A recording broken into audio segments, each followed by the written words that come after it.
ये जो आप रास्ता देख रहे हैं, इसको आप ध्यान से देख लीजिए। ये सामहो बेगूसराय जिले का एक बहुत ही महत्वपूर्ण रास्ता है और ये आपके लिए महत्वपूर्ण इसलिए भी है कि आगामी 2025 में जो विधानसभा का चुनाव होने वाला है, उसमें आप इसी रास्ते पर चलकर जाइएगा। तो इस रास्ते का हम कुछ अंश ही दिखा पा रहे हैं क्योंकि लंबा रास्ता है, पूरे रास्ते पर चलकर वीडियो बनाना थोड़ा थोड़ा मुश्किल है। तो जितना पार्ट आपको दिख रहा है, इसके बारे में आप समझिए। ये रोड बने हुए कई साल हो गया है, लेकिन इसका कभी रिपेयर नहीं किया गया है।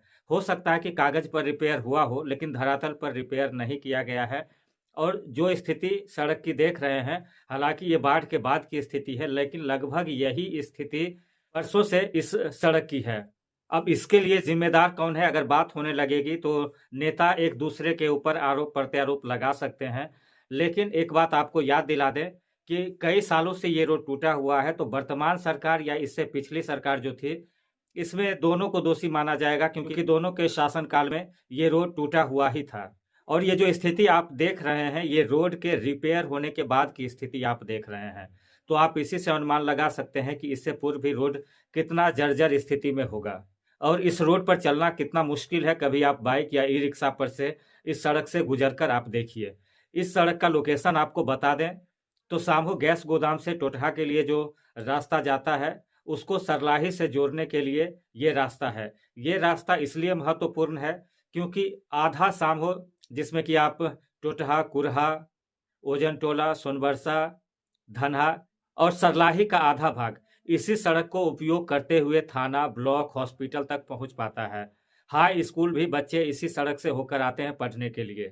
तो ये रास्ता सबके लिए बहुत ही महत्वपूर्ण है और हजारों लोगों के चलने के लिए ये एकमात्र रास्ता है क्योंकि सभी लोगों को कभी न कभी ब्लॉक, थाना या हॉस्पिटल्स या हाई स्कूल से काम तो पड़ता ही है। तो इसी रास्ते से होकर ये लोग आते हैं और ये रास्ता ही एक बार बना है, उसके बाद कभी रिपेयर हुआ नहीं और कभी भी इस रास्ते को लेकर किसी को आवाज़ उठाते हुए भी नहीं देखा गया है। बाढ़ के समय में इसके पूर्व भी इसको लेकर वीडियो बनाया, लेकिन इस पर कोई कार्रवाई नहीं हुई, इसका निर्माण कार्य नहीं हुआ। हालाँकि कुछ दिन पूर्व भी सुनने को आया था कि इस रोड का नवनिर्माण होना है, इसका चौड़ीकरण होना है। लेकिन ये सिर्फ़ बातें सुनने में ही रही और अभी तक इसमें ऐसा कुछ नहीं दिख रहा है कि ये रोड बनने वाला है और अगर बनने वाला है तो कब तक बनेगा? और जब तक नहीं बनेगा तो क्या लोग इसी तरीके से इस पर चलने को मजबूर रहेंगे?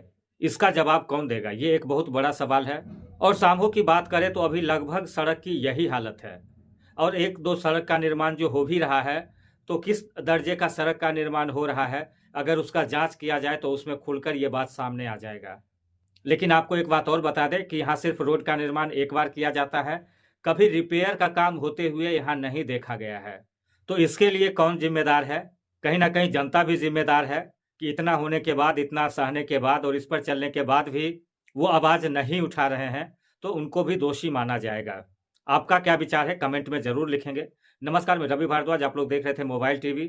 जो लोग नए जुड़े हैं कृपया चैनल को सब्सक्राइब कर लेंगे और अपने दोस्तों के बीच शेयर भी ज़रूर करेंगे। तो जल्द मिलते हैं अगले वीडियो के साथ। अगर आपके आसपास भी इस तरीके की समस्या है तो आप कमेंट में लिखें, हम आपके आसपास की समस्या को भी उजागर करने का प्रयास करेंगे। धन्यवाद।